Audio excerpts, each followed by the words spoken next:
All right, ladies and gentlemen, today we have the amazing Kate Kennedy with us. Thank you so much for having me. So, young lady, where do we start with you? What do you want to talk about first? Do you want to talk about... God, if I had a nickel for every time I ask myself that question. I mean, we can talk about the porn. We can talk about the other things. We can talk about specific stuff. I mean, it's quarantine podcasting, so we can talk about whatever we want to talk about. Yeah, I mean, as far as like the quarantine goes, that's what I've been talking about lately is, how everybody's life has changed in the adult industry in terms of like how you're doing work now. Right. So that's been, it's not a huge change for me because I make a lot of my own stuff anyways, and I do a lot of, like, OnlyFans is the bulk of my income anyways. Okay. So, like, financially, I'm not super impacted. Like, it would be nice to have that sweet shoot money coming in still. Yeah, exactly. But I'm not, like, at risk of, like, I'm actually, like, going to look at a bigger apartment in my building today because there's one available, and I feel like an idiot for moving in the middle of the quarantine. You shouldn't though, because it's funny you say that because we are in the process of moving into a house right now. Yeah. We started the process because we're like, it'd be a cool idea. Let's buy a house, and then shit hit the fan. So we were like, this isn't exactly what we were planning. So we kind of went through it and sat there and decided, fuck it, we're gonna do it anyway. So we went ahead and did it. And wait a minute, can you see me or no? No, I cannot see you. Oh, shit. I can see you now. Hi. I was there looking up in the top, and I was like, why can't I can't see me? Okay, well, that's okay. I have another one over there seeing me. As long as we can see you, that's what I'm worried about. Cool. So anyway, we bought this house, and so we've been in the process of doing this move, and because it gives you something to do, so you've got this new property, and we're going to paint and do all the other shit. So I say if you can afford it, and because I was just looking at your Twitter, you should do it. Yeah, because my buildings, I live in like an old Hollywood building, and I love my building. I love my neighbors. Like, I want to stay, and my lease is up in June. So I'm like, okay, like, I want to stay here anyways, and it's literally like down the hall, one flight up. Oh, shit. Like, it's 20 yards away. And it's like $150 more for like almost double the space. Yeah. Like, because my rent will go up in June anyways. Like, I have rent control, but it'll still go up like that 4%. Right. I'm like, I was like texting my dad about it. He's like, well, don't you want to be saving money right now? I was like, but not $150. Like, that's dumb. And there's only 8 one-bedrooms in my building. The rest are, there's 40 units, but the rest are all studios. So they don't come up available very often. Yeah, I'd say go for it. If you can do it. And it's not like you don't have the fucking time to move right now. I know. Well, too, and it's not like it would be like I could literally just pick my things up and carry them down the hallway. Like, that's kind of what we're doing. Our new place is about 5 minutes at best away from the house that we're in now, and I have that big truck, and I have a trailer that I can hook to it. So we just have the trailer backed into the garage, and we fill the trailer up, and we start going. Nice. And we're just going to do it little by little until it's done.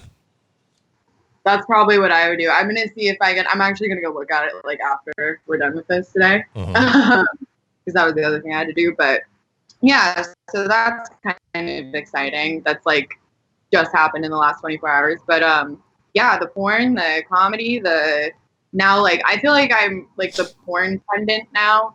Like whenever something happens, like people call me. And they're like, what's your take on this? I'm like, why are you asking? Like, my opinion should not matter. Well, what do you think is because you just because of the comedic part of it, or you think they're just calling you just as a hey, I need to hear somebody else's opinion? I think a lot of, and I would recommend this to new people in the industry, like if you get a reputation as being someone that is like well-spoken and works well with like PR people, to where like, so, because people will ask you all the time, even before, like, oh, hey, you were in this movie, can I get a quote? Like, if you really put the time in and like write them a couple sentences and like put the effort in, like you'll get so much more exposure. Right. And then people will know like, oh, that girl gave me more than enough last time. Like, I'm not going to bother asking these 5 other people that may or may not even like respond to my email. I'm going to go talk to her. And then you get your name in like all the big, right. Just worm. It's just, I just wouldn't shut up until I became successful. Right. And I think that's a smart thing. Because, I mean, I was looking around trying to, like, because we've worked together and I know things about you. So I was like, we got plenty to talk about. But it's like, let me look around and see if there's anything good. You've done quite a bit of shit since you started doing this comedy stuff. Like and I'm not talking like, oh, there's this weird guy who wants to be a comedian who started a podcast in his bedroom. Like, you're hanging out with fucking Tom Segura. I know. That's some shit. That was a big one. So Tom's opening comic, Josh Potter, who's a wonderful guy, and he lives in my neighborhood. We're neighbors. So we met because we both do like the open mic circuit in like this part of Hollywood. And so we met through that and became friends. And he was like, hey, do you want to go on like the Tom Segura show? And I was like, fucking yeah, I do. And that was the one, that one podcast. And like he and I have talked about it too. He's like, that's the one that like changes your life. Like after I did that podcast, like my followers and everything jumped. All of a sudden I started booking way more porn, like for like bigger companies. No shit. People knew who I was. It was so cool. Like I did not at all get into comedy to like bolster my porn career, but it was the best thing I could have done. No shit. That's fucking amazing. Mm-hmm. How was he? Because I'm a big fan of Joe Rogan, and he's a buddy of Joe Rogan, so that's kind of, I know him by, like, I say by proxy, like I'm friends with Joe Rogan or something. But so I mean, how is he like? Is he the same person that you see like on camera as he is off camera? He is a little bit. He's much more like shy, like introverted. He's not quite as like if you watch his stand up, he's really like boom out there, like which is that you can definitely see that being like his performer self. But he's super, super nice and fucking hilarious. Like I got into their studio and was like waiting in the green room, and he like comes out of the bathroom and he's like, yeah, nobody go in there for a minute. Like we're having plumbing issues again. I was like, I'm so glad I get to meet Tom Segura after he just took a huge shit. That's pretty funny. Yeah.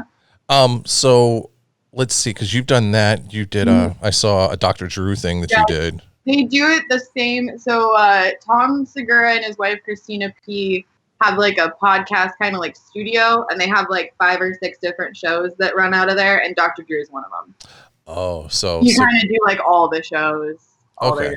Yeah. So Segura's kind of got like he's not just like, oh, look, I've started this podcast. He's like, I'm going to become like an Amazon of podcast people. Yeah, they have like their whole little group, and they do like, he does one with Bert Kreischer that's really funny. Right. And they have like a couple other ones. So I did Dr. Drew, and that was really cool. I got a bunch of, that was the weirdest comments I got were on that one. From Dr. Drew or from the fans? From the fans. Okay. Sure. Yeah, because Dr. Drew was super nice, like really cool guy. But we were just, talking about like, because it's basically like I was explaining going on Dr. Drew is like, it's a really great way if you've ever felt like you wanted to go to therapy, but it would be more fun in front of like 250,000 people. If you just wanted to be psychoanalyzed on the internet. Right. And so like for a while, a bunch of people thought I was a sociopath on the internet, which was hilarious. Why? I have to ask. Because I have trouble, and I talked about this like at length in the interview. I have trouble reading emotional cues. It's not that I don't feel emotions. Right. I have a ton of feelings. I cry all the time. Like, I have trouble reading emotional cues in others and expressing my own, and so I often can come off as like I expect people to tell me exactly how they're feeling and exactly what they think. Right. And then I'll be very cognizant of that. But if they don't communicate it to me, like I don't read that nuance well. And as I was explaining this, and I've gotten much better at explaining it since it was on Dr. Drew. But when I was like, I didn't explain it super well. And I was like, okay, I kind of see why you would think that. Like, right. That's not, anytime anyone ever leaves me a mean comment, I'm never like surprised. Like 90% of the time, it's something where I'm like, yeah, you know what? My head is kind of weird shaped. I get it. Like, I've thought that about myself before. That's not going to hurt my feelings. See, I don't know. I've got the trolls that come at me, and I've got probably so few compared to what a lot of you girls do, or any people that are like fucking on camera, since I don't do that. Mm-hmm. Well, I keep my penis in my pants. It depends on what level of fucking you want to call it. But I have the ones that come at me and they're like, you stupid fucking blah, blah, blah. I'm like, wait a minute. Why are you so mad, bro? Like, I don't like, what did you, and I'm the complete opposite of you. I'm always surprised. I'm like, why are you mean to me? Like, I bring you pretty girls and things. Why are you fucking mean? I'm But more like, I feel like sometimes I don't get a ton of them. Like I get more like objective, like my favorite one, and I screenshot them. Like someday I want to make like I want to print them all out and make like a huge collage, like a multimedia art project of like all of the mean things anyone's ever said to me. yes. And so I screenshot all my favorite ones because some of them will just literally. I got one time where it was like, "Brad's got a weird shaped head."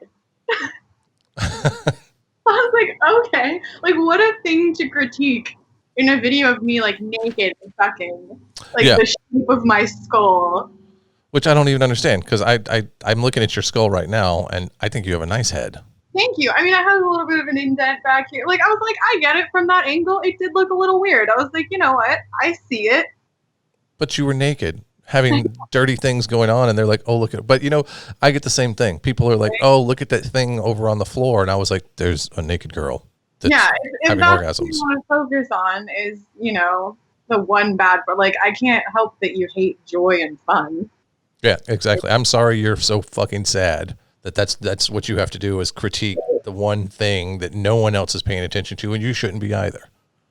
But yeah, love those trolls for sure. I use them too, like in my favorite ones. I use in my bio descriptions for like all my accounts, but I forgot to put quotation marks on them. So like my Twitter bio right now says C-list porno actress, which is something someone left uncommon. I thought it was hilarious. And I was like, you know what? First of all, not wrong. I'm super happy. C is average, man. Right. Fucking, this is a competitive industry. I know my place in it. Like, I'm a fairly middle tier performer. I'm a little quirky, so I've got some other stuff going on outside of it, but I'm not like Angela White, and I get it. I'm not trying to be. Right. But it was just so funny, and like I have it in there, and now all the time people don't realize that's what it's from. So like, why are you so down on yourself, Kate? Like, you're not C-list. I'm like, oh, I know. Like, I forgot the quotation marks. Yeah, or like my Instagram right now, I think my Instagram has quotation marks, but it says she got those Ted Bundy traits.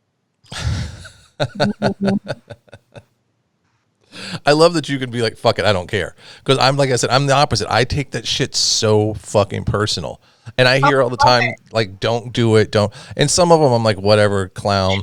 But there's a couple that they hit, and when they hit, and people even have this like, oh, well, if it bothers you that much, maybe there's some truth to it. No, I may play a big mean motherfucker on the internet, but I'm actually sensitive enough that when you say something mean to me, I'm like, why? Like, why don't you have anything better to do? And I don't know if it's out of pity for that person, because I know it's not true. I'm like, whatever, you're a clown. But sometimes they just hit that. Maybe it's because it's the first thing in the morning. Who knows? But there's sometimes I'm just like upset. Right. No. There's some things like if somebody was like, oh, her calves are kind of chunky, I'd be like, okay, that stings. Like, right. I'm sensitive about that. Or like my teeth. But generally speaking, like I think to be a performer, like, and not everyone is this way, but I think personally it's one of my strengths as a performer is that I'm really objective about pretty much everything. Right.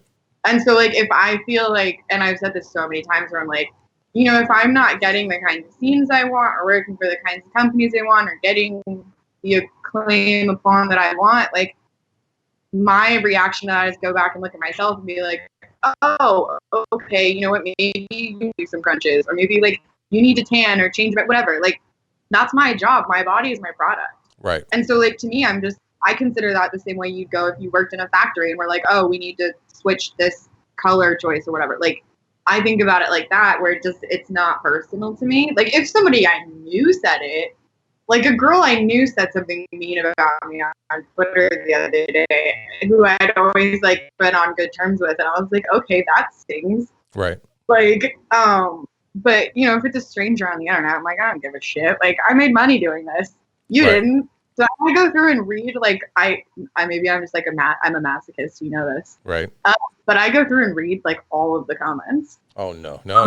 Every video I've ever done. Like, I went through, there's, like, over 1,000 on that Tom Segura one, and I've read all of them. Holy shit. Mm-hmm. And I respond to them, too. And you know what I find is that if you respond to those people, like, really nicely, like, explain, like, I had to explain a bunch of stuff where people were just like, oh, she seems like she's, especially the Dr. Drew, and people were like, oh, she's got antisocial personality disorder and blah, blah, blah, and this and that. And I would just go in and be like, no, actually, here's my thing. We all have our difficulties communicating with people. These are mine. I try to be aware and like cognizant and work on them. And 90% of people came back as like, hey, thank you so much for taking the time. I totally get it. I'm really sorry I said that thing. Most people are nice. Well, I think generally people are, like you said, I think they for the most part are nice, but I think there's this hate coming from a place that's because they can't have what you have. Totally. So envy instead of hate, whatever. It comes out as haterism. There's a good one. But these fuckers, and I think that's what it is. They're like, who is this? And I, because I too enjoy self-deprecation. And they're like, who is this weird old cross-eyed guy? And why does he get to hang out with all the hot porn stars? And why do they like him? Fuck him. And then they start picking. And most of the time I'm like, whatever. Fuck you, clown. But like I said, there's some of them, they sting and you're like, come on, that was a little shitty. But I never can respond to it because my initial reaction is, fuck you. I will shit down your fucking throat. And then it ends up with just deleting all of it. Mine is always the same, and it's always been because I like catching people off guard, and I like fucking with people. Right. There's nothing I love more. And with those people, I'm like, okay, like I have carte blanche to like fuck with you because you already fucked with me. Right. So I just go in and I'm like, why would you say that? That was me. Why would you say that to me? I don't like that. And usually that like terrifies people because all of a sudden you're like a person. Right. And it's the same when like somebody cuts me off in traffic. Like I never flip anyone off, but I usually stick my tongue out just because it like I'll drive past them. I'll be like, I mean, just like because I'm a grown ass woman. Exactly. What is wrong with this girl? That's pretty amazing. Maybe I should go with that. Actually, no one's gonna like get mad at you and come after you for sticking your tongue out at them. That's just an insane thing to do. The last time I had someone road rage with me, and this was it's been forever ago. This guy was driving. Yeah, he was. I don't know what he was going, but he was having a bad fucking day, and he's up my ass. And the speed limit's 65. I'm doing 75, almost 80. So fuck you. And there's people all around me, so it's not like I was the guy in the left lane and I wouldn't get over. Like I wasn't getting, there was no place for me to go. And he's behind me and he's flashing his fucking bright lights and he's just, and I can see him and he's losing his like motherfucker. Like you see him losing his shit. And then he finally, you see him zip away and I'm like, where the fuck did he go? And it's like a fucking movie. Like he goes all the way four or five lanes over, gets into the slowest lane, flies around everybody, comes up beside me and he's doing this. And the whole time I'm watching him and you see his partner or whoever the female is in the front seat, like fucking stop it. You see her actions and he gets in front of me and starts tapping his brakes and flipping me off. And this is most of my friends call this doing the JP because I do it so often. And for anybody that's only listening, I was flipping the bird. But instead of doing that, because I have the munchkin in the back and he's watching me and my wife's like, stop fucking with this guy. I'm like, I'm not fucking with him. So he's flipping me off and I just blew him a kiss. He lost his fucking mind. He was ready to fight. Like he was trying to curb me. Like he keeps breaking me to try and make me pull over and he would not get out of my fucking way. Oh my God. So it sent him, I think flipping him in the bird and screaming fuck you would have been like whatever. That's what he wanted. But when I blew him a kiss, that motherfucker lost his shit. Another good thing to do is like look and then like do like you're doing a double take at them and then be like, oh my God, hi, hey, like, you know that. And that one works really well too, because then they get confused. I'm going to remember that one. I'm like ashamed, dude, it works. I do the same thing when people catcall me, which doesn't happen super often, but like whenever someone catcalls me, I just pretend that I know them. Right. I'm like, oh my God, Josh, like, hey, what's up? And they're like, oh shit. That's awesome. Yeah. Because then the reason I do that is because the first time anyone ever catcalled me, it was someone I knew. It actually was? And I was super hungover, and I was eating breakfast burrito. I was in my pajamas, and this guy, like, all of a sudden, he's like, hey, nice ass. I turned around, it's this guy, Brian, that I went to high school with. And I was like, Brian, what the fuck, man? And he's like, oh, shit, I'm so sorry. That's amazing. That's fucking awesome. So why... I mean, obviously I know because I think you're fucking hilarious and I love shooting the shit with you, but like, was it just a natural progression of like, I want to do comedy, or did someone say, hey, you're really funny, you should do it? And you're like, oh, wait, I've never thought of that. I had wanted to do comedy probably since I was like 11 or 12, like even before I wanted to do porn. Okay. But it was something like I grew up in like a pretty small town in Colorado. Like my parents are not like Hollywood entertainment people. Like my dad's an engineer, my mom's a teacher. Like they're just not, like that was so far removed from my reality, like growing up and even as a teenager, where it was just like that's for other people. Like I'm not even gonna try it. Right.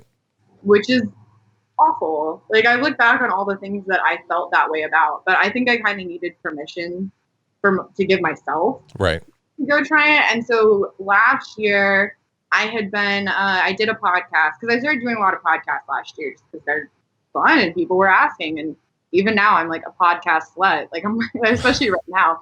I'm like, I'm so bored. I'm like, who wants to be on their podcast? I know when I saw that, I was like, this is so awesome, because I was right in the middle of I need to do something because I was running out of, like, I was doing a weekly update on my podcast, and then I started scaling back because I only had like 3 left. And one of them has got corrupt footage. So you've got the audio, but you've only got like, I usually have a 3 camera setup. Mm-hmm. There's each person that the guest has a camera. I have a camera. And then I have like a GoPro for a wide.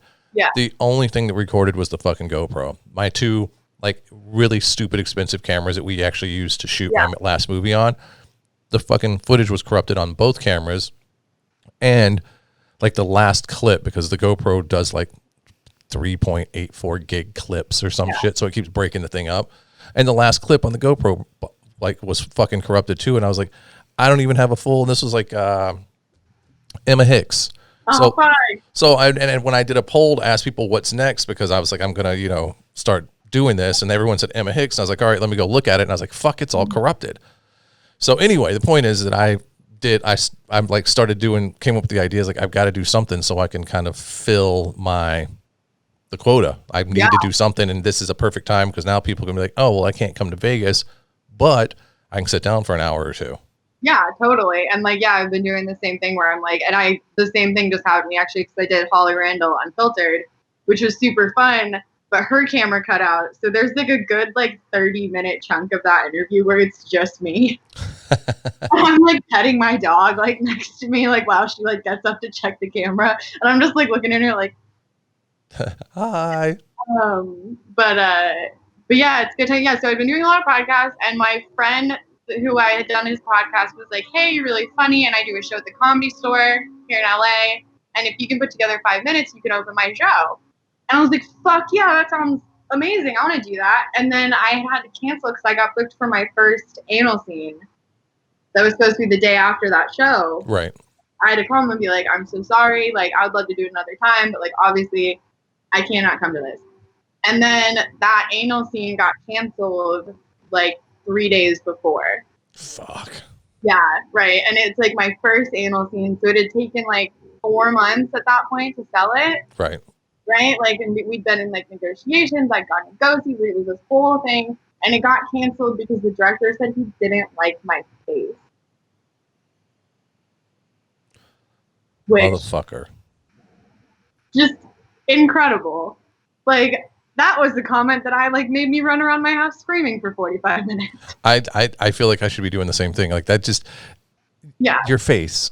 My face, right? And I was like, dude, and I was like, I I don't have like all the fillers and the big lips. It's like, I get it. I don't have to look for everyone. Not a big deal, but come on, man. And especially because it was the end of the month too, so it was my rent money. Right. Like I needed that money. And so, I'm like panicking. I'm like, what the fuck are we going to do? What am I going to do? And so like the next thing I do is I call my buddy and I'm like, hey, I'm free on Sunday. Can I do your show on Saturday night? And he was like, yeah. So I had like a day to write a comedy set, and I'd never written comedy like in my life. Right. So I did Google like how to write stand-up comedy, and which I did. And so I put together this whole set, and it was all about like my first anal scene getting and I was, and it killed. It went really, really well, and I ended up doing that show for like 6 months. And then from there, I just started doing more shows and meeting more people, and it kind of just like, but that was how I got started doing it. Holy shit, that's fucking crazy. Silver lining. And so that director ended up getting fired from that company, leaving the company, and as soon as he did, I ended up getting to work for them, and they were wonderful. Oh, good. And the director I did work for loved my face and my butthole. Yeah, I love both of those also, and fuck that director who said that. Like, I just don't get these these pompous fuckers in this industry. Who, for starters, why did it get booked? Who? I mean, okay, well, you booked it and you knew who you were booking, because I do. Well, I don't do the booking, but I do. Like, I picked who I want for talent. So then when you say, okay, I want Kate Kennedy, and then 2 or 3 days prior, you're like, I don't like her face. Why the fuck did you pick you to begin with? It had gotten booked by their staff while he was not in the country. So is he that cool? Know that they had booked me, but again, that is on him to know. Even if you're not currently here, like, anyone that works in this job knows this is a 24-hour a day job. Right. Like, you can take some time off, but you still have to be accessible, because people are going to text you like, hey, we have this scene booked, or hey, you have to do this, or whatever. Like, right. It doesn't stop ever. So yeah, and we had a whole conversation between him and my agent, and like then the new guy, where I was just like, I understand this was obviously a mistake, failure on multiple levels, whatever. Yeah. But like, I was like, I never should have heard that was the reason, because that did fuck me up for a while. Right. I can imagine it does. Because like I said, no matter what, you at some point, people seem to forget, because and then not just porn people, but people in like that are in any level of celebrity, public eye situation, people, your skin's got to thicken up, because, and people forget that we still are human, and we still smile, we still laugh, we still cry, and we still get our feelings hurt just like other people. We just get a little more immune to it, but it doesn't mean it doesn't hurt still. Every time it still stings. Totally. Well, and especially if you're at a point, like I was at a point in my adult career, and this was, almost exactly a year ago, where like I was like considering like, okay, and everyone has those thoughts, like, am I pretty enough to do this? Am I good enough at this? Like, is this going to, and I think at that point too, I was a year into performing full time. And so I was still very new, to the point where like, I don't think your career becomes like stable for at least a couple of years, where you're like, okay, actually, like, I'm not going to just be one and done. And there's that fear. And I don't even know what, like, I mean, I think there's 1,000 factors that go into it, but and at least I felt this, an enormous fear when I first got into performing, that I was going to be able to shoot heavily for 6 months and then I would be shot out. Right. Which is what usually happens. It's what happens a lot. And it didn't happen to me. And I know plenty of other people that it didn't happen to, most successful people it didn't happen to. But you have to, like, I spent most of my first year in porn doing everything I could to mitigate that happening. Right. Which is smart, because a lot of people don't. They come in, and I've actually interviewed girls who came in and didn't, because no one tells them this stuff. So you come into the industry and you're like, oh, fuck yeah, everybody loves me, and look at all the money I'm making, and I'm going to go buy this car and get this really cute house, and all of a sudden you're like, fuck, no one's calling. And they haven't called in weeks, and now months. And oh, wait a minute. All right, now I got to start hustling, and fuck, I'm going to lose my Beamer or whatever. Like, it's no one plans for it. And that's usually, unfortunately, that's the majority of the time that it happens that way, rather than a slow to get you where you need to be. It usually spikes, dumps, and then if you are resilient enough, you kind of come back. And mine's been a very slow, like, it took people a while to know who I was. And then I got in with, a good, like, you guys being one of them, like, companies I liked shooting for, that liked me, right, that, we're going to, like, and then I started also, like, working on my own content. I regret not doing that more earlier, but content even more so than, like, studio porn, like, because I'd worked behind the scenes in studio porn for, like, a year before I started performing. So I knew that game. Like, that was something where I was like, okay, I've seen people come and go. Like, I know how to, like, mitigate being that one and done. But like with content, I had no idea how to shoot my own content. I had no idea how to monetize it. I made so many mistakes when I was starting, just like overextending myself, or shooting the kind of stuff that like other people told me to shoot, and not actually working on like my own brand. And now in the last like year, that's changed. So now, and if I could go back and like tell my younger self like one thing, it would be to not sleep on that. Because even besides like the money itself, the amount of anxiety that is alleviated when you're not relying on studio shoots is enormous. Right. Like until I started making like all my living expenses off of my own content and was like, okay, cool. Like now with studio shoots, like I really can just work when I want with who I want. It's liberating. It's so liberating. And it's also like, okay, now I'm not waiting and like going to have to take any shoot to pay my rent. And that is such a good feeling. And you own all of that content. Yeah. It's yours. You don't have to, and you can do whatever you want with it. You can, I mean, it's such a huge thing. I say this a lot with the girls and the guys, because a lot of people are doing it. I joke that if there was enough money to be made, I'd start doing solos, but I don't think anybody wants. I mean, I could be wrong. I'm sure there's a group out there that are like, fuck yeah, old guy with funny tattoo on his tummy, jerking off all the time. I'll take it. Who knows? I'm sure there's a market for that. Be like dad bod masturbation. Headless. I mean, there's a market for, like, I'm doing live shows now on my OnlyFans. I just did the first one. My birthday was on Monday. Okay. Happy belated, by the way. Thank you. I did my birthday one, and, like, the whole thing was like, okay, I'm going to drink wine and dance around and eat this birthday cake in my underwear, which I did.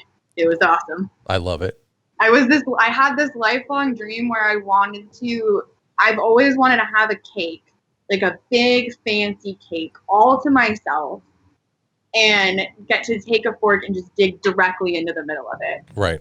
Like, isn't that such like, I remember being like 7 and thinking that would be fucking awesome. It'd be fulfilling because you get to do the thing that we're not supposed to do.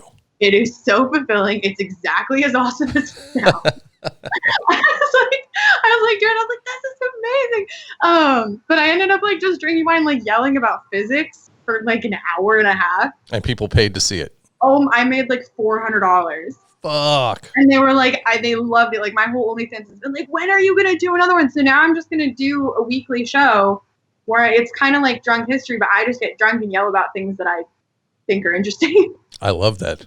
Yeah. I love that. You know, though, I feel like right now with what's going on, because of the social distancing and because of the stuff, and you know, in the politics, they're all like, "Oh, we're going to open the country back up." Well, if you do, it's going to be slow, and people like us who already test every 14, well, technically it's 12, every 12 to 14 days, are this safe about our bodies to begin with? Do you think anybody's going to be like, "Oh, let's just start fucking each other in the ass and getting this close"? Because you can't make porn, with the exception of the machines that I have, you can't make porn without being on top of each other. No, totally. I did say, because I was shooting up until, like, because I kind of had looked everything, and I had a bunch of, because I was a feature dance. Right. And I was supposed to do a bunch of feature shows in Sacramento at the end of last month. And I think it was like the 12th, 13th of March is when I like went into quarantine. Because I shot like 2 scenes. One for Kink was the last one I shot. And it was like last minute. And it was like a Thursday. And I was like, okay. Like, and I told my agent, I was like, this is the last scene I'm shooting. Right. Until this is over. Like, I'll go in today. And they ended up calling the production hold right after that anyways. Right. So, like, I went in and did that and then was like, okay, I'm done. And I went in and told the club in Sacramento, like, beforehand, I was like, hey, I think I think you're going to get shut down. Like, I'm going to cancel first to save you my appearance. Because I cancel now and you get shut down, like my contract says you're going to owe money. Right. And I don't want you to do that. That's fine. But like, I'm going to like go ahead and say like, this is not a good idea. I can't fly to Sacramento because even if I can get there on Wednesday, the odds of the airports being closed on Friday is way too high. Can you believe that the fucking airports are still open? Isn't that the weirdest shit? I mean, they are, but it's really hard. Like, one of my friends is in New York, and his dad is in Vegas, and his dad is sick, and he's trying to get back to take care of his dad, but he can't get a flight. Oh, just because they're so limited. They're not letting anybody out of New York right now. Oh, okay. Because I was going to say, I'm well, any place in Vegas, you can see the fucking airport. I'm in the southwest side of Vegas, and that's kind of become our daily routine around 3 or 4 o'clock. Yes, motherfuckers, 3 or 4 o'clock p.m. and Pacific time, we go out and open the garage and crack beers and sit there and stare at the sky and basically turn it into a drinking game of, well, all right, who's got Southwest today? Who's got Spirit? Who's got Alaska Airlines? And just watches. And there's a rush hour. You see them going like they used to go all day, and then it just stops. And it's the weirdest thing because suddenly there's this eerie silence. There's no planes. There's nobody on the street, or you could even kind of hear like freeway traffic a little bit from like if you really, really listen. Yeah. And now that's gone. So there's nothing but they're like this beautiful like chorus of birds chattering. So many birds, and I live next to the 101. Like the 101 is about 100 yards away from me right now. Oh shit! Downhill, and my windows are open, and you can't hear shit. No, I think I've heard one siren so far, and I'm not sure that might have been a fucking car alarm. There's been a lot of car alarms, which is super annoying. But my neighbors, because like I looked down at like the building parking lot, and my neighbor's car alarm was broken the other day, and it was just going off like every 30 minutes, and I was like, and you're stuck inside too, with just this like siren. I was like, I'm gonna fucking kill him. I was like, oh man, like start getting the twitch. Come on, the rage is like building, and he finally fixed it. But there hasn't been, there's been like no planes. There's been a lot of helicopters. Yeah. Ton of helicopters and like Apache helicopters. Like the big like military. Mm-hmm. Yeah, and they're coming in like low too. Like it sounds. I'm like, I feel like I'm in like Tehran or something. I'm like, shit. That's fucking. I remember that though about living in LA. Like that was the thing. Like the fucking the ghetto birds, what we used to call them. And those motherfuckers, you're sitting in your place and your place would shake. And when I was the last place I lived in LA was in the Valley in North Hollywood before North Hollywood became so trendy. Yeah. And we were sitting in our house one time and all of a sudden it starts shaking. I'm like, fuck, earthquake. All right, let's get outside. And we get outside and you hear the rumble and this fucker looks like he was trying to land on the top of our fucking townhouse. And I'm like, the fuck are you doing? And the lights are going and it's getting darker. And then we start realizing some shit's hitting the fan. And it kind of clears up. It gets quiet. There's nothing else going on. And several minutes, if not close to an hour passed. And we were like, fuck, it's kind of early still. We're running out of booze. So my wife, who was then just a girlfriend, or we were married? Yeah, we were married at the time. Okay, so we were married. Her and a good friend of ours decided they're just going to walk down to the market, which is we're halfway down the block. So it's not even 100 yards away. And they go walking and they come back laughing their asses off. And I'm like, all right, what's so fucking funny? And they said halfway down, they noticed 3 guys walking down the street in the middle of the street. And when they got a little closer, realized that they were all cops, all carrying shotguns. And they were like, are we okay? And they're like, yeah, it's fine. You can go that way now. I was like, fuck, I'm glad we waited that extra hour. They have that Citizen app now, which I have, and it like just alerts you if something's happening in your area. Right. And then everyone can like log in and like record live video if they're nearby. Or like it'll say like reported break-in. But my favorite ones, because I live in East Hollywood, which is just a crazy fucking place that like it's so fun. It's like New York in the 70s. Like it's disgusting. There's just like crime. And no one calls the police because it's like a heavily like Russian Orthodox neighborhood. So it's just everybody shut the fuck up and everything's okay. It's like Little Armenia. Like the fucking like Okay. I was gonna say actually no, I know the general area you're in. Mm-hmm. Yeah, it's like K-Town, Thai-Town. Like it's still like cool, and like K-Town is pretty trendy. Thai-Town's really cool, and then it's like right near like Los Feliz and like Silver Lake, so you're close to like cool stuff. Right. But it's cheap and it's kind of gritty, and there's a lot of like young artsy kind of people that live here, which is cool. And then there's a lot of like old Russian housewives. Right. But there's always something fucking weird. Like I'll get like citizen updates where it's like, 80-year-old woman rushing down the street, threatening neighbors with boiling pot of water. That was one. That's like an old woman with like a giant pot of water, like yelling in Russian. I'm mildly turned on right now.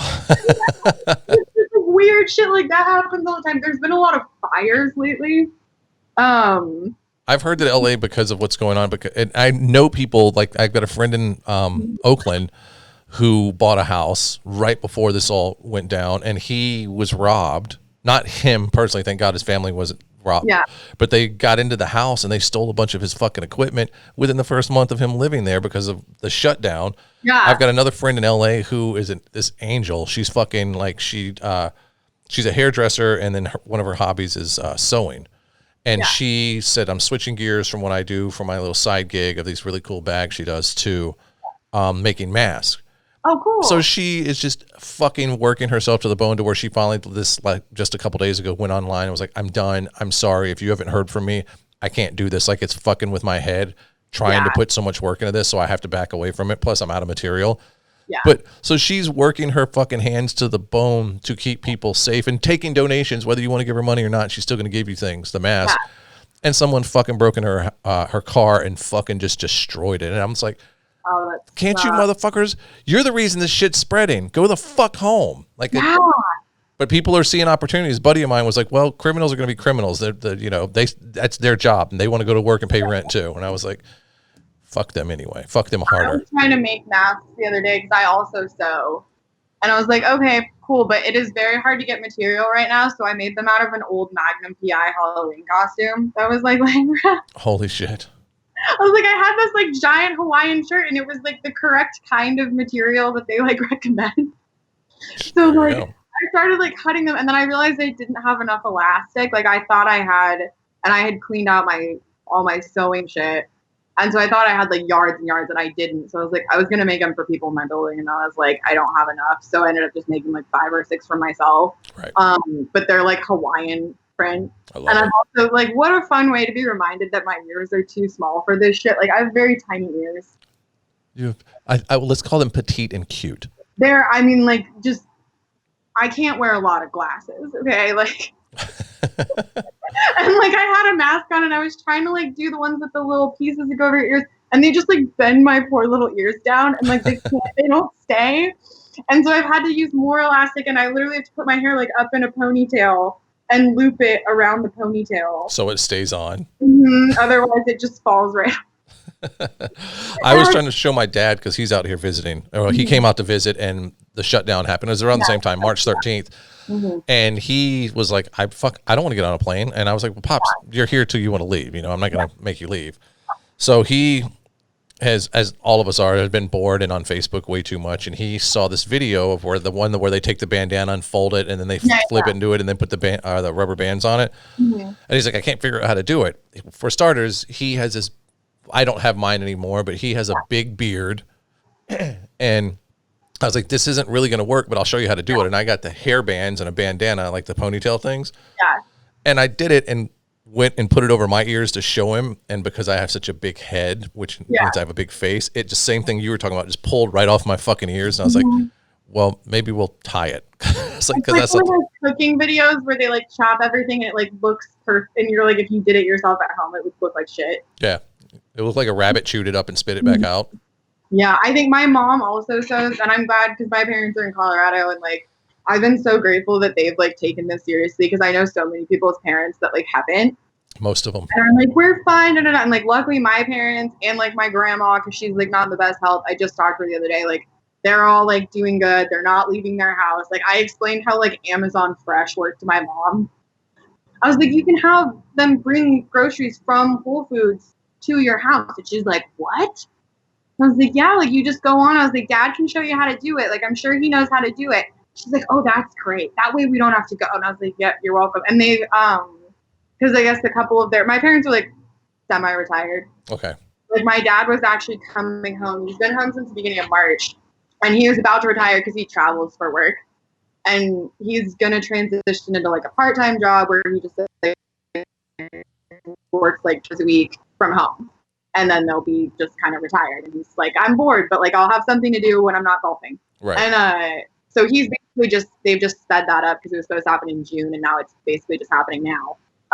But they, like a bunch of their other retired friends, in their town and stuff, like I guess some of them have like a restaurant and they want to like support. So my parents have been ordering like takeout from and like they just found out about takeout cocktails. Oh my God. Their whole life changed. Oh my God, he's like obsessed with them. It's so cute. Like he, like even for my birthday, like sent me money on like Apple Pay. Was like, get yourself a nice like takeout cocktail. I had a Negroni yesterday. And like it's not like my parents are not big drinkers, but like they're just so enthused that they can have this like delivered to their house. It's the silver lining. But we're doing the same thing. Like we have really cute. I wish. Go ahead. Sorry. Mm-hmm. Oh no, I was gonna say like I am too. Yeah, I'm ordering tons of stuff. I'm pretty much ordering everything. Yeah, we've been cooking at home a lot more, which has been beneficial because I've lost 15, 16 pounds. Really? I also started off, like I started this whole thing. I was like I had a cold. I never had a fever.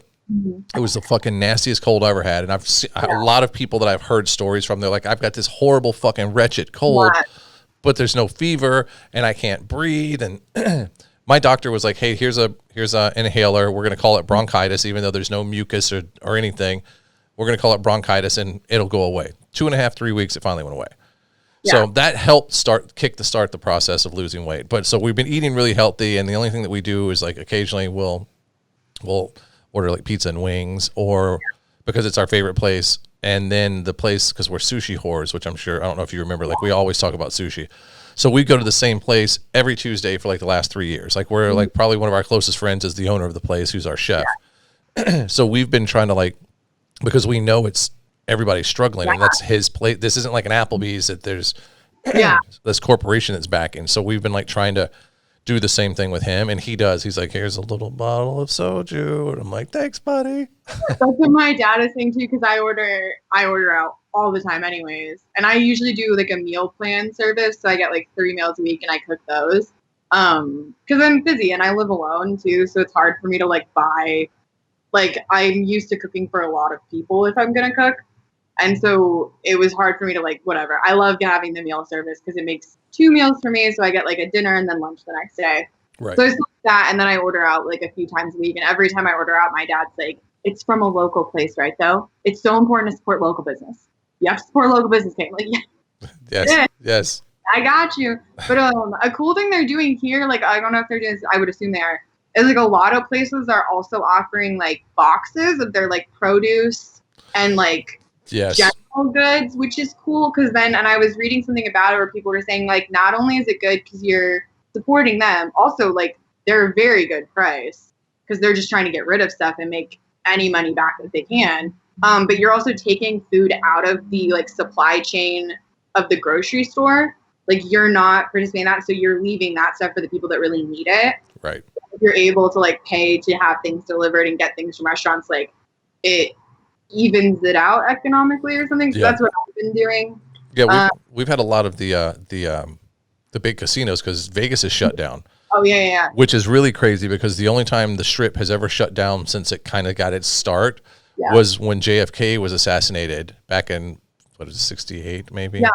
And it was down for 24 hours, one day. That's it. Yeah. And Disneyland has been closed 4 times. It was closed for JFK assassination, the Northridge earthquake, 9/11, and now.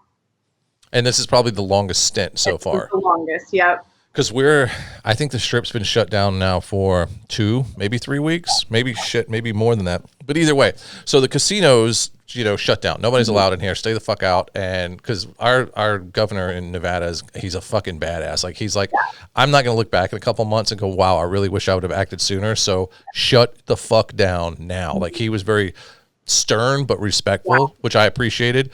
But anyway, so a lot of the bigger casinos have been like, they furloughed their people. They're still paying a lot of them. And some of the a way to generate any kind of money for them is the major restaurants in the casinos, and including like the casino, whatever, they're all starting to produce food again, but then they're giving it to food banks. So it's a way for them to pay people to be there working. Awesome. And because when it first started, they had all this food and they had to get rid of it. Like we had a friend that worked at one of the restaurants in, I forget what casino. And when they shut everything down, she was like, hey, I'm headed over to work. They're having to get rid of all this food and it's free. Like they can't do anything with it. They can't legally sell it to anyone, but it's all going to go bad. And there's a lot of food. And we were getting, you know how big my head is. There was a fucking wheel of cheese like this and like this fucking thick. And we like, it was ridiculous. Like we would, once our friend brought it to us, we went in and like started dividing it up and giving it to neighbors because like it's going to go to waste with us because it was too much food. Yeah, there's I know like an Italian place near me is doing that where it's like on like Mondays or something. Like if you're in need, you can come get like a huge plate of pasta and a big loaf of bread, and they'll just like give it to you. I was talking to my dad about it, and I guess I didn't know this, but a lot of the like bailout loans for small businesses require that you spend 75% of it on payroll, which is a much higher percentage than you normally spend on payroll. Right. So they're basically looking for any way that they can pay people to stand around, like, and do anything. Because in order to get the loan to keep the business afloat, they have to be spending it all on these people. Right. Really interesting. I'm gonna grab more coffee. So she only has 3 legs. People know this. Yeah, so she was born that way. It's a birth defect. And 2 years ago, she had TPLO surgery on one of her back legs, which is basically like it's the doggy equivalent of tearing your ACL. Fuck. Yeah, so she had that 2 years ago, right before we moved to LA, and recovered. But they had told us when that happened, like, you know, it's the other one will go. It's inevitable. Right. Not great timing for it to go. No. To be honest. Although actually not the worst, because it's an 8-week recovery in total. After the first like 2 weeks, she's much better.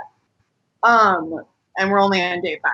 But so she's, and I have to basically be with her like 24/7.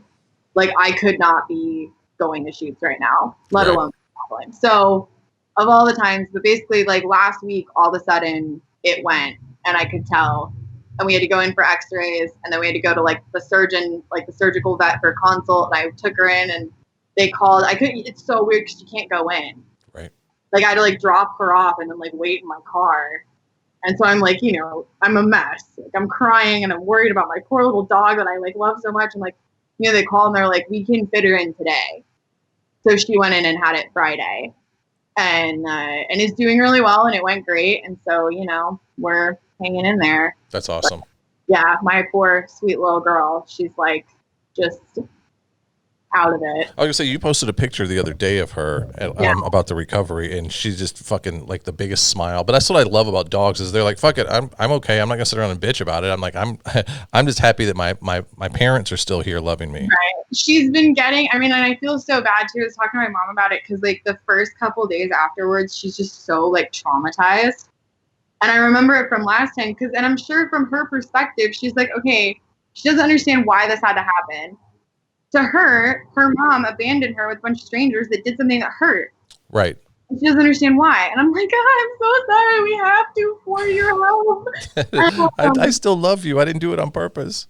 And coming off of the anesthesia too, like, you know, they don't want to like really eat, and they're very just like snuggly and sad. And so now, like, that was yesterday that I took that picture. I know what you're talking about.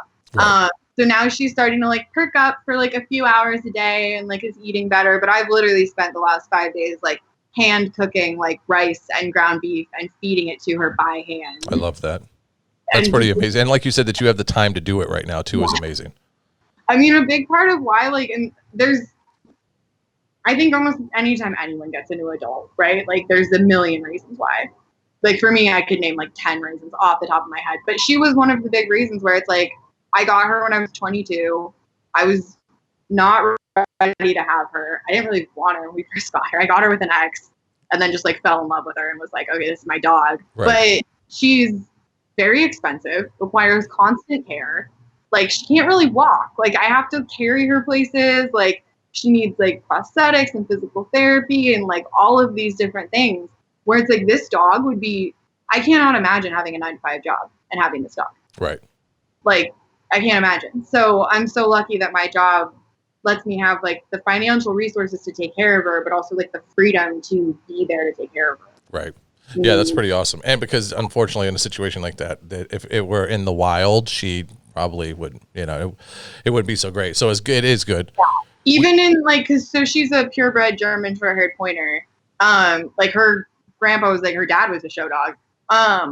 But she was, because she was born that way, normally those puppies, and they're just killed immediately. Right. And her breeder decided not to. And she's also born with an umbilical hernia. So she needed to go to like life-saving surgery as soon as she was born. Fuck. Yeah. So they drove her 4 hours from like the little town that she's from in Colorado to, there's only one total no-kill shelter in Colorado. It's called Max Fund. And that's where I got her. Okay. I got her the surgery and got her like spayed and all healthy. And then I got her when she was like 8 weeks. That's awesome. That's super awesome. She's almost 4. Holy shit. Yeah, we got one a little over a year ago, and he just damaged all hell. Like he was in some weird animal hoarding, feral kind of situation where he didn't have a lot of human contact. I think they just threw food out and then left. I don't remember the exact story.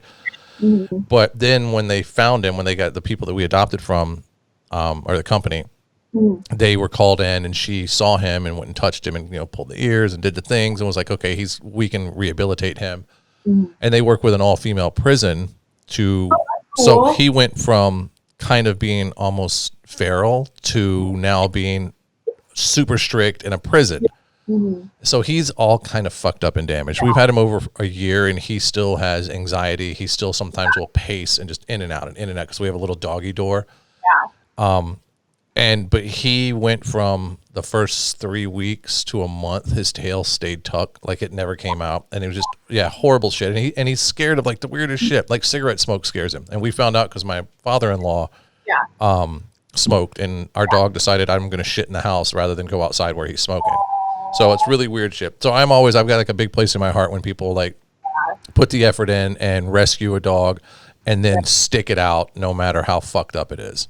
Yeah, I mean, I've always looked at it as like, this is like a responsibility, and this is like this little life that's in my hands, and like I signed the paperwork. Like I said, I promise. And also with her, it's like, who the fuck else is going to take care of this dog? Right.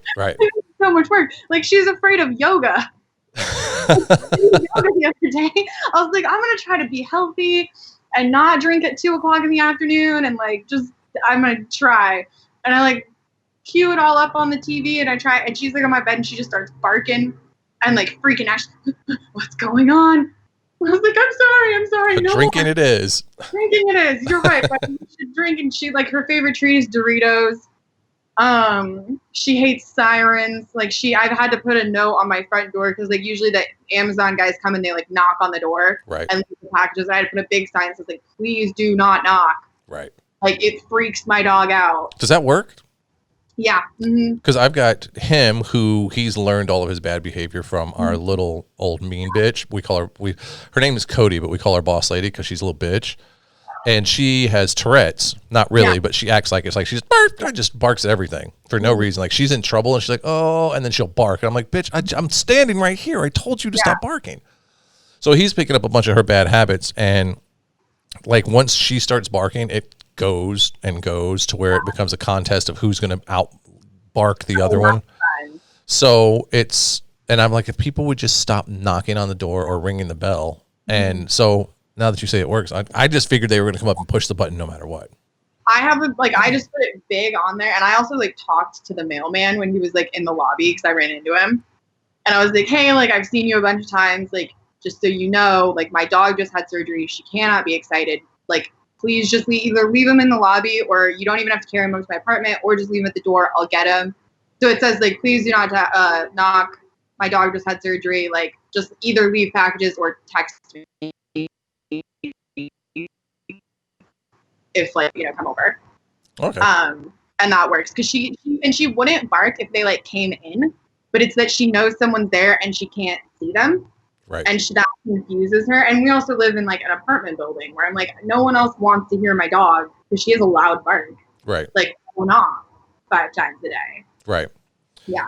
So, yep. Highly recommend the sign. I'm getting a sign. I've already got one. I've got one on the door that was like, I forget what it says, but it says basically it's like, hey, don't knock. We don't need anything. We don't want anything. Seriously, don't make it fucking weird. And you see people, because I've got a video camera, surveillance camera that's up on our porch, so it kind of looks in, and you see so many people walk up and they slow down and then turn around and walk away. So I'm like, that works. So maybe that we'll have to do this. Right. So I got another question for you. Yeah. So, let's talk about, let's talk about some BDSM. I'm looking at the different things I was going to talk to you about. Talk about some BDSM. Let's talk about some BDSM, because you referenced earlier that you did a lot of behind the scenes stuff for another company, and feel free to talk about the company too, or the name. But so you did that. What was the thing when you were like, hey, I want to do something besides just be behind the scenes? So I worked for Insects up in Portland for a year. Behind the scenes, and I did their like marketing and their affiliate management, which was a great education, because if you can get into a program like that before you're a performer, like not only are you seeing how the content is made, but you're seeing how it's sold. Right. And that's the really big thing that I think you have to understand today, because like the way that we monetize content is so it's different than how I thought it was. And it's just changed a lot. Like the business model has changed. So I did that for like a year, and it was really fun, but production work, like especially like as an assistant crew work or whatever, does not pay well. It Like, doesn't. and it's not a full-time job. Like, even though I was still doing like computer stuff and behind the scenes, like I was averaging like maybe 30 hours a week, and it was not enough to keep me like afloat, even with like I do not live a lavish lifestyle. Right. So I was dancing at night, and I really enjoyed dancing. It was really fun, and I had kind of gone into it with the idea of like, I'm gonna work behind the scenes. If I don't like it, then I'll just leave and go do something else, and I won't have ever done porn. But if I like it, then eventually I will want to perform. So I shot my first scenes for them, like within the first year while I was working there. And so I started shooting for them, and I was like, I really like this. Also, it pays much better. And so then when I had found out that Ouija, because I was going back and forth between Portland and Denver. My ex was living in Denver. We were still together. And so because I could work from home, like on the computer, I was spending like a week at a time back in Colorado with her and my ex. And when I found out Squeegee had gotten hurt, it was in February of 2018. And he kind of called me and was like, hey, the dog needs surgery. It's $4,000. I don't have $4,000. Do you want the dog? And we'd broken up, but we're on good terms. And I was like, okay, yeah, shit, fuck yeah, I want the dog. And I'm a stripper, so I have $4,000 in a shoebox under my bed. Ta-da. And so I went and got her. Like I shot a live scene for insects, like holding the camera, which is like a 4-hour affair, and they're brutal. I shot that, got in my car, and drove directly to Salt Lake City, like all night, to go pick her up. That's a hell of a drive. Yeah, it's a hell of a drive, especially like alone. And fucking probably panicked. And panicked and like, and exhausted from just watching this girl like vomit all over her and all of this other stuff that we just done. Right. And so I got her back and got the surgery, and I was like, okay, you know what? Like, I'm going to have to, like, this is it. Like, this is the thing that's going to push me to perform. So I had gone to, like, I think right before I went to go get her, I went down to LA and I shot for like a week. Just see if I was like kind of viable. And I'd already been to EVN, so I like knew some people and had an agent, and was like, okay, so I came down in like March, and then as soon as she was better in June, we moved down and I started performing full time. Okay. Yeah. So do you have a preference? I mean, everyone likes just good old sex, but do you prefer like more rough stuff with your sex, or do you still prefer like you're still good with like the Sunday morning special where you just lay there and do it? It super depends on like who it's with and like the context. Like for any kind of performing, like I enjoy it rougher, mostly because like if I'm performing with someone for a rough scene, like I'm not performing with anybody that doesn't know how to do a rough scene. Right. So it's gonna go really well and it's gonna be safe and I'm gonna enjoy it. Whereas like if I'm just like dating someone, like, then yeah, like vanilla sex with somebody that you just really like is also awesome. Yeah. Yeah. So, and even with my own content, like I pretty much just, and I tell people all the time too, like if fans will be like, I want to see you work with so-and-so or blah, blah, blah. And I'm like, like for my content that I shoot at my home, like that's me and my friends. Right. Like those are people that would come over to my house anyways and hang out and that I enjoy spending time with, I know. And I think that a lot of people don't get that there's just because you are on camera and you've done a scene with fill in the blank, it doesn't necessarily mean that you want to fuck them or that you want to keep going back and fucking them more. Like at the end of the day, we're still doing a job. Most of us get off on it in some form or fashion, but it's still a job. There's still work that goes along with it. Or that you would again, like, I mean, I used to do way more, like, and even coming out of this quarantine, and I was talking about this on Twitter the other day, where I think the business is going to go after this, because I do think this shutdown will, like, irrevocably change the porn industry in the U.S. And I think a big way that it will is that a lot of successful performers will fundamentally retire to just do OnlyFans. Right. And will only go back to work for who they want to work with, who they want to work for, which is my plan as well, because frankly, I find it more empowering. It's more fun. Like if I'm going to spend 8 hours on a set, I want it to be with people I like. Right. And when you're first starting your career, you're like, yeah, you take every booking. I don't regret doing that. Like I don't regret doing any of those scenes. Right. But now that I'm in a position where it's like, if someone was like, okay, you can only have hamburgers and you can eat all the hamburgers you want, or you can only have filet mignon 3 times a month. Like, I'm going to, like, right. You're going to take less of the thing that you really, really enjoy. So, yeah, but I think that's important too, is just how, like, who you get to work with. Cause I think for me, like, when I look at the scenes I've done with people that I'm really compatible with and have good chemistry with, they're so much hotter. Yeah. Like, and they can tell now, like the fans can tell. They can, I was talking about this the other day with someone, and I say this a lot. When I first started working at Kink even, so it's 2010, 10 years ago. Fuck, 10 years ago. We still had the girls that were doing the, please don't. And they had this, all of them had to play the damsel because that's what people wanted. And then social media and all this other shit started happening, and they started getting to know the models better. And so one day it clicked, and they didn't want that. Everyone was like, oh my God, look at the chemistry between JP and Kate or whoever. And it started becoming that. And that's where my spiel when you come in here and work is, I don't care if it gets you off. I don't care if you like it. I don't care if it's gross, as long as it's consensual. I want you to act as natural as it is. And there are more girls now that smile, even if it gets to a point where there's tears later, they smile when they enjoy what's going on, and people go fucking crazy about it. I often giggle in the middle of like really rough scenes. Like I will laugh and like I'll be having the shit beat out of me, and I'll be like laughing and giggling because that's how I react to that. Right. And it's hot. And people, like I said, people genuinely, when they see genuine reactions to whatever you're doing, instead of trying to do the porn face and the O face, and they're like, and that they appreciate it more. I think it's not the same porn that we were making 10 years ago. Well, I have this clip that I like share on Twitter all the time just because I love it, but it's this really rough sex scene that I was shooting at my house, and it starts and he's just banging my head against the bed, and it's fucking rough. And then at one point we stop and we start like giggling and trying to like bite each other's faces. That's hot. And laughing, and it goes from like 100 to 0 in like 10 seconds, and then we go right back to it, and it's so cute because it really shows that like those little moments during sex where you're just genuinely having fun, and that's the hot part to me. Like I like to watch like the water breaks and like the giggling, like those kinds of fun things, and the little like bloopers, like, oh, we knocked the camera over, my bad. Right. And it keeps it real. And I think that's what it comes down to, is what the difference is they enjoy and appreciate the real, because, 10 years ago, 15 years ago, or even further, there was no interaction. They couldn't sit there and follow you on any social media because there wasn't any. So there was no interaction. You didn't talk to them. This is the fan mail, like, dear Kate Kennedy. And they, and the hopes of even finding an address to send it to, where now they can get something besides the performer, whether it's still it's not the maybe 100% you, because I don't think any of us let the wall down completely, but it's they get to go a little deeper than just what they jerk off to. So that gives them something, that connection to where they're like, okay, now I get it more.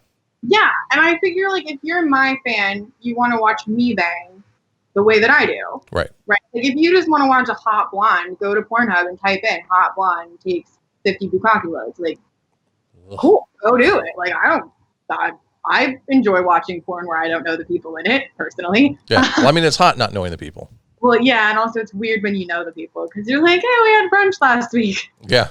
Even though I do the same job, it's still weird for me. I'm like, oh, but like I think as far as like your brand or your persona, like, and one thing I always try to tell new girls that I did, and I did not know if it would work at the time, and it did work. But I wanted to see, like, a big part of my porn career, too, was that, like, I'd worked behind the scenes. I felt familiar with the business. Like, I went to college. I studied digital branding strategy in college. Like, that's my degrees in advertising. So I kind of had, like, the pulse on all of this, like, social media and what was going on. I was like, you know what? I really wonder if I could just, like, radically try to be a professional American porn performer in 2020. And just be exactly who I am. And just be kind of silly and weird and smart and not pretend that I'm like, oh, come bubble, daddy. Like, not that there's anything wrong with that. If that's like what you want to do, fucking go for it, man. I think that should hot too. Right. But like, I wanted to see, like, will people like me for who I am? And they did, which I think says really good things about the world and my fans, at least. Right. But I always try to tell people, like, take the way that I did it when I was starting to figure out, like, who is Kate Kennedy going to be? Like, I went through, like, myself and was like, okay, here's, like, these are the best parts of who I am. Like, these are my best qualities. And that's what I'm going to build this brand on, is, like, the best version of myself. And it's kind of nice, too, because sometimes when I feel like, because I also get down and I feel like not great or, you know, whatever right now, like, the world is big and scary, like, to have your brand be the best version of yourself, like, when everything feels like it's going to shit, you can retreat into that, like, protective shell. Right. And the best version of yourself can probably handle anything. Yeah. You know? And this is also a good time, I think, to try and find that best version of yourself. I feel like this is, and it's because it's scary and because a lot of people are alone, or they definitely don't have this, their support group around them. You do, because we have the Zooms and the Skypes and the Hangouts and all this, but you don't have the embrace that you would get from, like, a good friend with that hug when you needed it, but you do have your puppies. So I feel like now we are kind of almost forced to hunker down, and we got to do this on our own, even though we're all in it together, as they say. We as individuals are like, all right, I gotta, like, even being locked in the house with my kid, my wife, and my dad. Yeah. And this is all family people that I love and would kill over. But there's still, like, fuck, I don't have any fucking space. So you now have to better yourself and go, okay, I have to be more tolerant. I have to smile more. I also have to keep in mind their happiness. So is there something I can, like, I need to check on them more regularly? So it makes you become more aware, I think, more in tune, which then leads to the better version of you. Oh, totally. And I think, like, I mean, I'm personally, as much as I love my parents and I wish I could have a cocktail with them right now, like, so glad I'm not quarantined with like, I live alone. That's, like, very on purpose. I've lived alone since I was, like, 19. Okay. I lived with a boyfriend for, like, a year, and that was it. Like, I like being alone. Like, I think a lot of performers are actually, like, very much, like, introverted kind of loners. Right. Which I would describe myself as. Like, this is not a problem for me. Yeah, you're like, I'm winning. I very specifically structured my life and my work in a way that I didn't have to leave my house if I didn't want to. Right. Like, this is what I like. I've been this way since I was, like, a little kid. And I guess somebody asked my dad, like, if he was worried about me being, like, alone in LA right now. And he, like, laughed. He's like, my kid that used to lock herself in a room for hours to read alone and then, like, drive to abandoned factories to hang out alone. No, not worried about her at all. Yeah, I'm worried about you because you're worried about her. And it's been funny, too, because, like, I've noticed my friends that aren't like that all of a sudden, like, need so much more. Like, I'm feeling socially overwhelmed for a second. Because all of a sudden everyone knows normally everyone else is busy, so they're off doing their own shit. And now everyone's home and they're all, like, texting me and calling me. And I'm like, could you? I'm like, I'm fine. Fuck off. Handle your own. I don't want to talk to people 25 times a day. I did that. I went through the first week or so and just checked in with random people. And what I did was I skipped through whoever I had texted in the last, like, week or two. And it was randomly texting, like, you know, friends and family. And there was a handful of performers I was checking in with. And I had still a couple people that I check in with. But it's because I feel like they need it. And there's some people that do, and I had to kind of come out and be like, I'm fine. You do not need to check. I appreciate it. Right. And if people do need to check in, it's not like I'm going to be like, fuck off. Right. Like, but it got to a point where, like, some people were just sending me, like, random memes, like, articles and stuff, and having my phone doing that per day, like it is, my anxiety was, like, through the roof. Because you feel obligated. I'm obligated to, like, respond. And, like, it's not even that big of an obligation, but to me, that's a lot as someone that doesn't socially interact that much. Right. And so I kind of had to be like, hey, I'm fine. Like, also, could you text? I'm sure you know people that are having a hard time with this. Right. Text them. I'd like to FaceTime for 24 hours. Like, well, we have, the wife and I have friends, because her and I met in LA. So we have our LA friends, we have our San Francisco friends, and then we have friends back in Atlanta for me, friends back in Chicago for her, and then we have random people all over the place. Yeah. And it's becoming a thing where like every Sunday night we're with our Bay Area friends, and even though one of them is in Portland now, but we all came from that area at the time. And then like last night she was hanging out with a bunch of the LA people, and I was like, she's like, you want to come up and hang out? It's like we would go up to the bedroom, and I was like, no, I don't want to go sit on the bed and have cocktails, which usually sounds like a great time, but we've been doing this 2 to 3 times a week since this, like for the last couple of weeks, and I adore my friends, but some of them I haven't talked to in maybe even a year. You interact on Facebook or whatever, but like we haven't like had a conversation, maybe some of them longer. And now it's this obligation to where it's like, I love you and I really like seeing you, but don't get mad if I'm not sitting here next to my wife, because I'm gonna go downstairs and hang out with my dad and watch old Westerns. Yeah. And drink with him. Yeah. Or it's like, I'm like hanging out with my dog, or like, and I like my building because it's fairly small and there's like other people that we're kind of quarantined together here. Right. The common areas, I had this conversation because I made some friends in my building and we're like, can we hang out? Is that cool? And we're all like, well, we haven't left our houses in 3 weeks. We live in a building where the hallways are only like 4 feet wide. So like, help it. We can't help it. Like, this feels perfectly safe. Like, none of us are interacting with anyone else.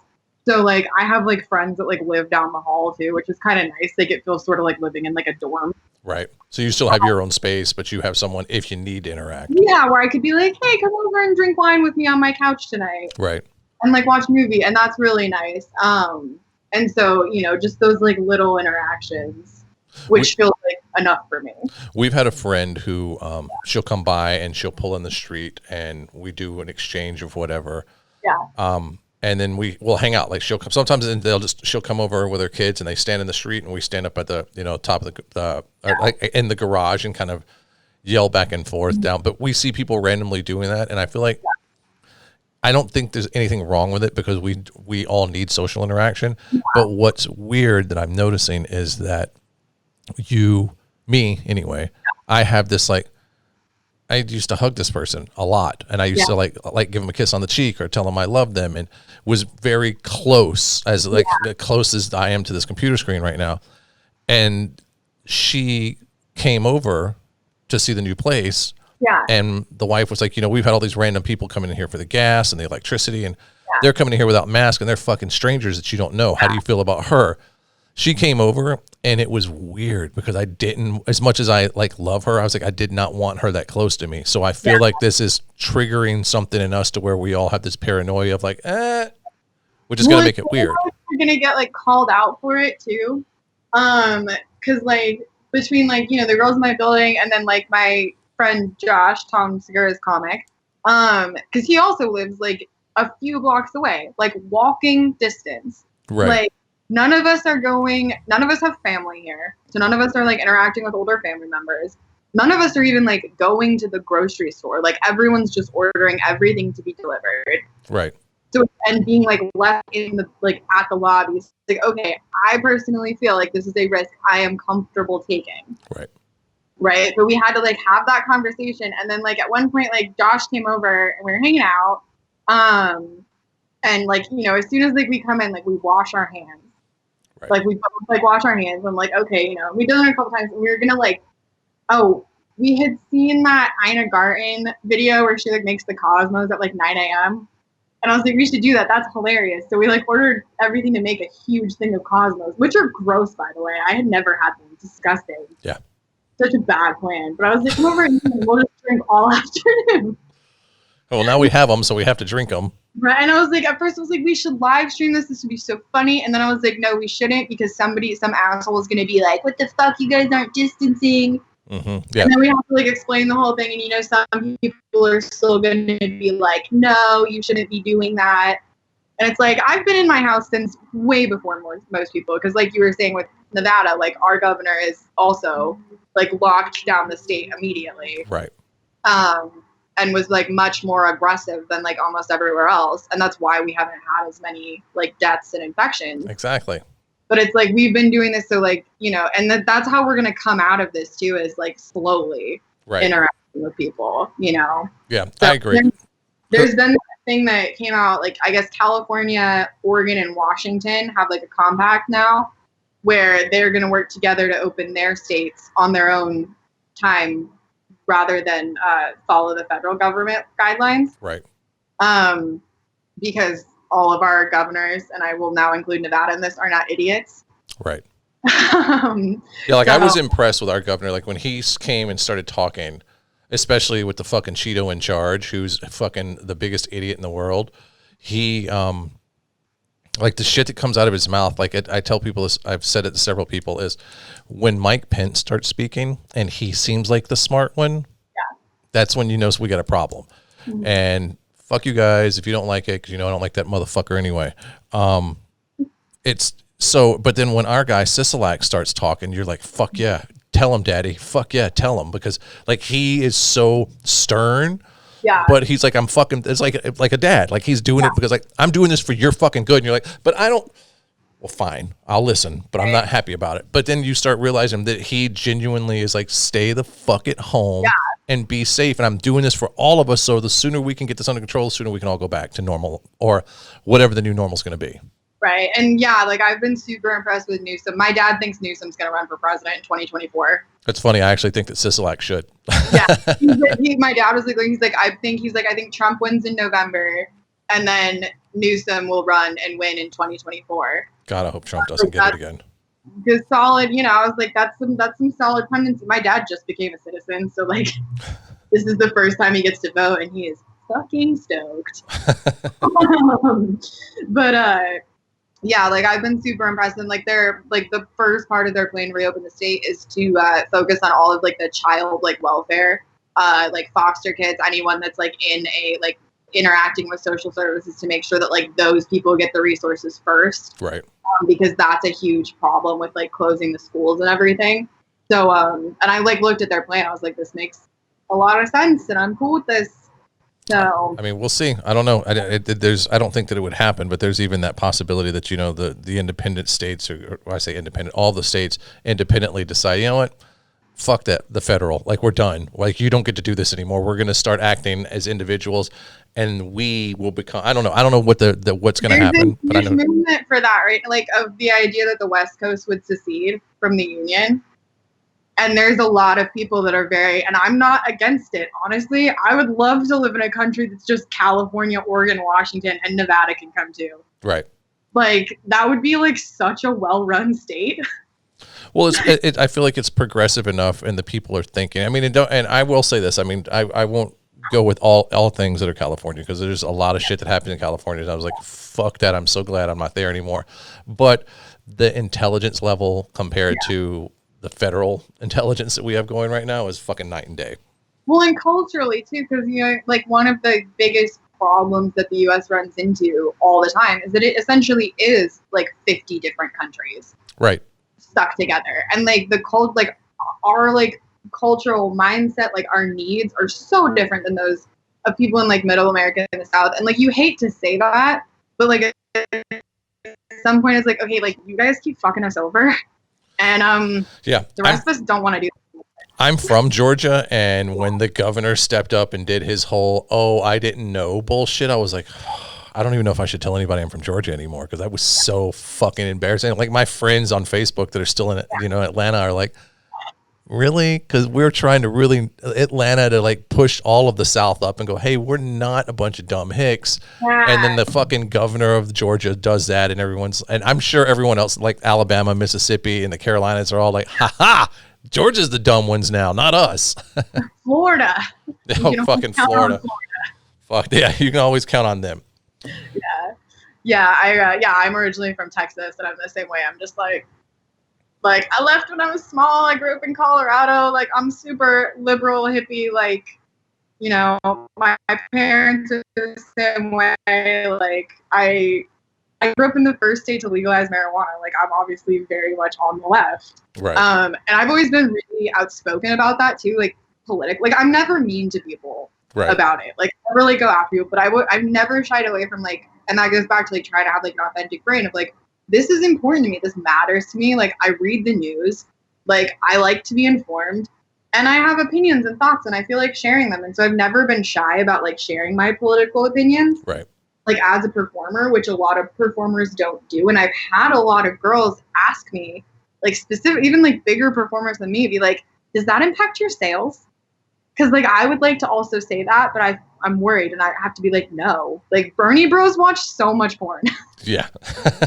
It's not like some of my top pictures are like me in like my Bernie Sanders t-shirt with no pants on. Like people love that shit.